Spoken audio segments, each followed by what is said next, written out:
Hey, what's up YouTubers? It's eveRide. Welcome back out to the Badlands. Oh, we've got a sketchy little trek for you here today. This is what Mr. Goat Cabeza and I call fourth down Hail Mary. Please pardon me if I go slow. This is ridiculously difficult. I'm just glad I'm not going up it. Now, I've come down here a couple of times, and as you can see, it's this is the crux right here. Well, there's kind of another crux, but anyway, that was probably the most boring thing you've ever watched in your life.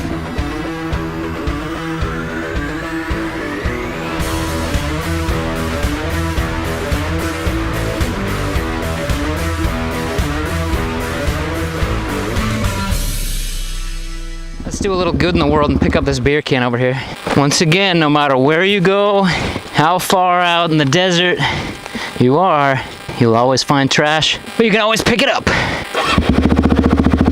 Oh man, this got ridiculously treacherous over here. I say this far too often, but I shouldn't be out here alone. One of these days it's gonna catch up with me. I'm just gonna take it so easy right here. Yeah, there's no shame in going slow or taking it easy when you're out here alone.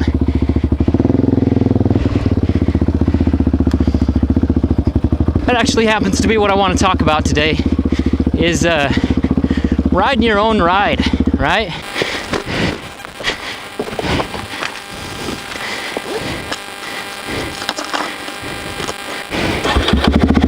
Anyway, guys, there's so many, you know, how-to videos and you know, how to wheelie, how to hill climb, you know, anything you want to do on a motorcycle. There's videos and articles and all that stuff on how to do it. You know, sometimes it just feels like you're no good unless you can do all that stuff, right? You just feel like, why would anybody want to go riding with me? I can't do that stuff.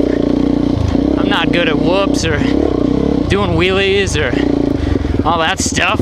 Or there's all kinds of articles telling us what kind of motorcycle we should get and how to ride it, and it makes us always second guess ourselves.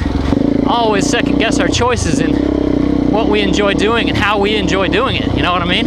And so there's been kind of a sentiment going around for a while, and that sentiment is to ride your own ride.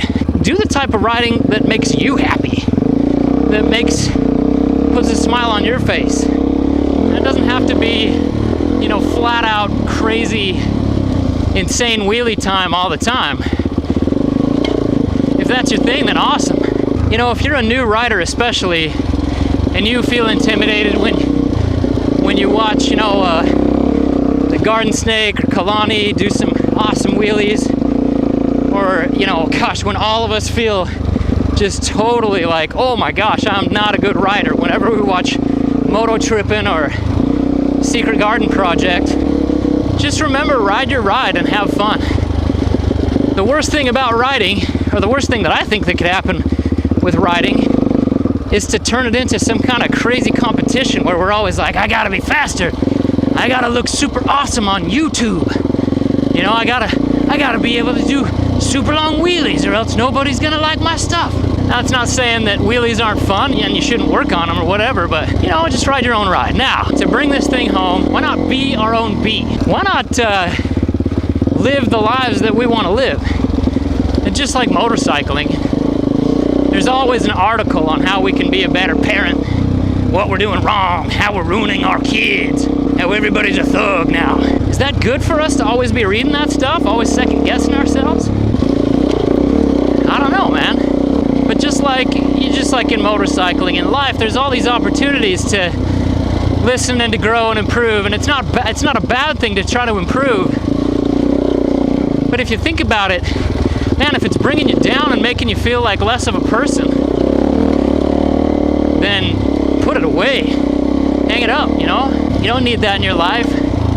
I think that as people, we're so dependent on, you know, like Martha Stewart or Dr. Phil or Dr. Laura to tell us how to live our lives, that we forget that if we just go on our gut instincts, we'll do just fine. It's the second guessing that screws us up. So you guys, when you've got a method and you've got a way and you like it, try not to second guess yourselves. Anyway, that's just kind of some food for thought. Ride your own ride, you live your own life, be your own bee, do what you want to do. Do the things that are in your conscience. You don't have to listen to Martha Stewart or Dr. Phil or me or anybody else. Just there's times in your life where you got to go with your gut feeling, because you know the situation better than anybody else does. Let's see what goes up this hill. That looks fun. Whoa, it looks treacherous. Oh, absolutely nothing. That was pathetic. For some of us, adventuring off-road isn't just a part of our life. It's part of why we live. Chances are both you and the person who shared this video with you love off-road riding. When off-road adventuring is such a passion in your life, you feel like you lose part of yourself when an area gets shut down. We all know that people and things can be lost, but it's a different kind of grief when the very ground we love is taken from us.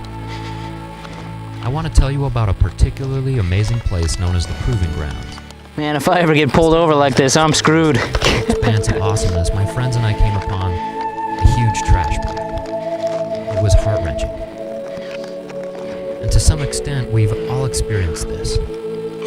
As off-road adventurers, we get to see and experience some of the most gorgeous and raw country on this earth, and yet, whether you're riding in the red rock wilds of southern Utah or the surreal forests of Maine. Thanks you guys for watching. So much love. Have happy holidays, you guys.